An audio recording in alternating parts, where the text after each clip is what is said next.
sekali. Untuk mempersingkat waktu, saya mau langsung wawancaranya ya Pak ya. Iya. Yang pertama, apakah Bapak bangga menjadi warga negara Indonesia? Ya, kalau saya selaku warga negara Indonesia ya bangga selama ini ya, karena ternyata pemerintah selalu memperhatikan warga negaranya ya. Khususnya yang ada kaitannya dengan pandemi, pemerintah kan memperhatikan betul-betul dengan warga masyarakat. Jadi saya merasa bangga benar-benar tentang tindakan dari pemerintah terhadap warga masyarakat. Walaupun mungkin banyak sekali ya Pak isu-isu yang beredar, misalkan korupsi, kemudian penyalahgunaan bantuan COVID dan sebagainya itu. Ya kalau itu sih urusan daripada pemerintah itu sendiri ya. Artinya yang ada kaitannya dengan masyarakat saya kira nggak begitu terpengaruh dengan masyarakat ya. Tapi kalau urusan-urusan yang dari pemerintah mungkin ya menjadi masalah besar oleh pemerintah. Tapi masyarakat tidak bermasalah, tidak berpengaruh. Artinya tidak sampai ke masyarakat ya Pak ya pengaruhnya. Kemudian pertanyaan yang terakhir Pak. Nah, tadi kan bangga nih jadi warga negara Indonesia. Kira-kira apa yang bisa Bapak lakukan sebagai warga negara Indonesia untuk keberlangsungan bangsa ini? Ya, yang pertama kami selalu mengharapkan pada pemerintah ya selalu berbuat yang terbaik untuk masyarakat, yang dibuktikan dengan masa pandeminya seperti itu masyarakat banyak dibantu oleh pemerintah ya, oleh pemerintah. Kemudian yang kedua tentang kehidupan daripada masyarakat itu juga pemerintah selalu memperhatikan khususnya pada warga masyarakat yang kurang mampu dan sebagainya, itu merasa terbantu sekali. Sampai itu juga pembangunan yang turun ke daerah-daerah juga sudah kelihatan yang dilakukan oleh pemerintah. Jadi kami merasa bangga dan punya harapan hal tersebut tidak hanya berhenti sampai di sini, tapi bisa berkelanjutan pada akhirnya akan tercipta bahagia sejahteranya secara menyeluruh di negara Indonesia. Ya Pak, tentunya itu harapan kita semua ya Pak ya, untuk dapat hidup sejahtera menjadi warga negara Indonesia. Terima kasih ya Pak. Ya, Sekali lagi terima kasih untuk waktunya. Ya, terima kasih.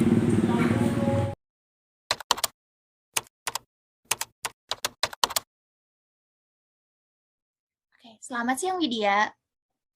Selamat siang. Oke, sebelumnya terima kasih banyak karena sudah bersedia untuk jadi narasumber saya hari ini. Kita langsung aja ke pertanyaan pertama ya. Yang pertama yang mau saya tanyain adalah, Widya bangga nggak sih jadi warga negara Indonesia? Kalau ditanya bangga nggak sih, ya tentunya bangga banget ya jadi warga negara Indonesia. Karena secara gitu negara Indonesia itu kan merupakan negara yang keanekaragamannya itu banyak dan luar biasa, baik dari segi agama, suku, budaya, dan ras, dan segala macamnya. Selain itu, dengan perbedaan tersebut,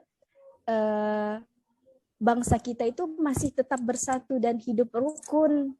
Indonesia juga negara yang aman dan damai. Terus juga masyarakatnya ramah dan tentunya sangat menyenangkan untuk tinggal di sini. Oh, benar juga ya. Karena masyarakat kita ramah-ramah semua, jadi enak gitu tinggal di sini. Oke, next pertanyaan nih. Menurut Widya, isu strategis apa sih yang Widya ketahui saat ini dan gimana menurut Widya apakah isu tersebut mengganggu kehidupan berbangsa dan bernegara atau enggak?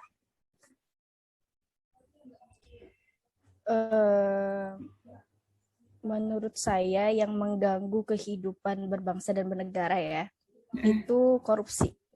Oh iya, benar banget ya. Karena hal ini sangat mengganggu dan merusak tatanan kehidupan berbangsa dan bernegara.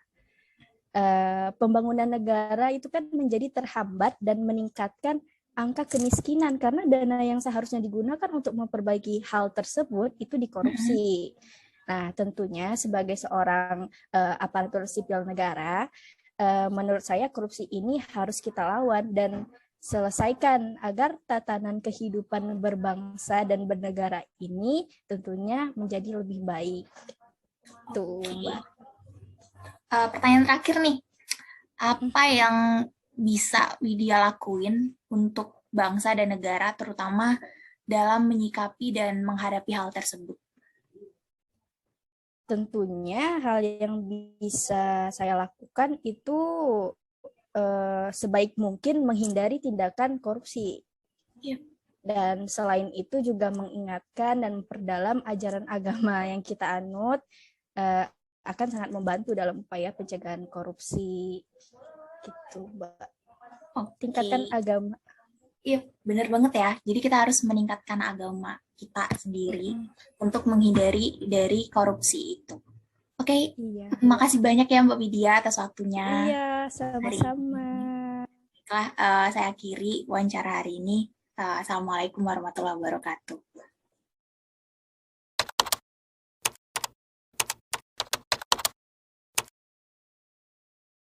Satunya Dek, kan karena adik mau menjadi narasumber Mbak untuk menjadi salah satu generasi, perwakilan generasi sebagai tugas laksa kami untuk mewawancari adik mengenai wawasan kebangsaan dan bela negara.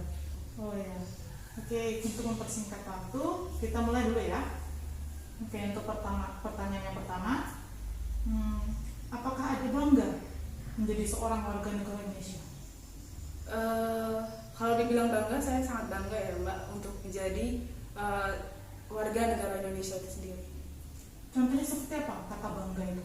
Saya sebagai mahasiswa, dan terutama saya di kampus saya, itu saya kan sebagai mahasiswa penerima beasiswa. Nah, itu adalah salah satu bantuan dari pemerintah untuk memudahkan kami nih, mahasiswa-mahasiswa, terutama saya kan memang dari orang yang kurang mampu ya Mbak ya. Jadi saya mendapat beasiswa dan itu sangat memudahkan saya untuk melanjutkan ke pendidikan yang lebih tinggi. Karena untuk di luar sana Mbak, banyak sekali orang-orang yang memang kurang mampu tetapi dia ingin kuliah misalkan. Dan itu tidak bisa kayak gitu, terhambat dari segi ekonominya dan bahkan yang lain-lain. Dan ini Indonesia sudah menyediakan wadah atau bantuan untuk kami agar kami bisa melanjutkan untuk ke pendidikan yang lebih tinggi. Itu salah satu yang menurut saya sangat menguntungkan bagi saya untuk menjadi warga negara Indonesia sendiri, Mbak. Wah, ternyata luar biasa ya pemerintah kita dalam memperhatikan masyarakat yang mampu untuk pendidikan. Jadi untuk pertanyaan selanjutnya ya Dek, apa pendapat Adik mengenai isu yang sangat berkembang saat ini, yaitu salah satunya korupsi, yaitu korupsi dana bansos pada masa pandemi saat ini. Apa pendapat Adik? Oh iya, itu sangat ramai dibicarakan ya Mbak ya. Kalau menurut saya ya Mbak, itu sangat merugikan, terutama bagi masyarakat. Iya. Nah, mungkin ada beberapa masyarakat yang acuh dengan hal itu, tapi itu untuk ibu saya atau orang tua saya sendiri itu sangat merasakan Mbak. Dana bansos yang biasanya, kalau biasanya ibu saya dapatkan Mbak, untuk bantuan-bantuan ya, misal sembako gitu. Apalagi di COVID ini kan Mbak. Nah jadi ini kemarin tuh ternyata nggak dapat gitu Mbak. Yang biasanya, nah itu mungkin karena tadi ya Mbak kan korupsi, mungkin jadi ada pengurangan dari pihak-pihak yang pemerintah itu dikurangin, jadi mungkin lebih disortir dan jadinya yang sebenarnya ibu saya juga butuh malah ternyata juga nggak dapat gitu. Nah Unik juga ya, cukupnya saat ini kan banyak sekali masyarakat yang terkena PHK itu kan ya. Iya, sangat juga sangat Mbak, karena untuk tetangga saya juga gitu Mbak. Ternyata memang ketika dia sangat butuh pekerjaan itu dan ternyata dia malah kena PHK, padahal kondisi yang sangat memprihatinkan untuk saat ini Mbak. Berarti sangat itu ya. Keluarganya juga seperti itu Mbak. Iya. Yang selanjutnya pertanyaan ketiga ya. Kan tadi Adik bilang bangga nih di Indonesia. Jadi apa yang bisa Adik lakukan? Yang apa yang akan Adik lakukan untuk kelanjutan kehidupan berbangsa bernegara ke depannya? Mengaplikasikan dalam kehidupan saya sendiri itu kayak misal saya memakai baju batik. Oh iya benar itu. Jadi saya lagi barusan dari kampus juga Mbak. Nah, jadi saya selalu memakai baju batik, nggak selalu sebenarnya, tapi dalam beberapa hari untuk kuliah saya memakai baju batik, kemudian juga saya harus rapi, mencerminkan untuk kedisiplinan kan Mbak. Kemudian saat COVID kayak gini, saya harus menerapkan protokol kesehatan. Oh iya betul. Nah jadi saya juga selain kita kan mahasiswa juga sebagai contoh juga ya Mbak ya dalam masyarakat. Jadi saya akan menunjukkan oh ini loh yang benar gitu. Nah, protokol kesehatan itu memang sangat penting. Oh, terima kasih. Oh, itu sangat luar biasa. Tadi ternyata orangnya kritis sekali. Berdasarkan hasil wawancara dari ketiga narasumber tadi dapat kita pahami bahwa masyarakat, narasumber, kita telah memahami atau mempunyai wawasan kebangsaan dan telah mengimplementasikan nilai-nilai bela negara. Hal tersebut tercermin dari jawaban-jawaban yang narasumber berikan. Contohnya mereka merasa bangga menjadi bangsa Indonesia. Perasaan bangga terhadap tanah air tersebut merupakan salah satu nilai-nilai dari bela negara. Perwujudan dari bangga atau cinta tanah air tersebut seperti menggunakan batik yang merupakan budaya asli dari bangsa Indonesia. Selanjutnya pengimplementasian nilai-nilai bela negara yang telah dilakukan oleh narasumber adalah setia pada Pancasila sebagai ideologi negara. Dalam hal ini adanya pengamalan sila-sila Pancasila misalnya sila ketuhanan. Hal ini tercermin dari jawaban narasumber yang mengatakan hal yang perlu dilakukan untuk negara adalah meningkatkan dan memperdalam ajaran agama yang kita anut. Penerapan atau aktualisasi dari nilai-nilai bela negara pada saat ini jelas berbeda dengan yang telah dilakukan oleh para pejuang bangsa kita terdahulu, di mana para pahlawan melakukan perjuangan secara fisik dengan berperang melawan penjajah. Maka untuk sekarang kita dapat melakukannya dengan hal-hal sederhana seperti jawaban narasumber tersebut. Adapun contoh sederhana lainnya seperti membayar pajak, mengikuti pemilihan umum atau pemilu, dan gemar berolahraga.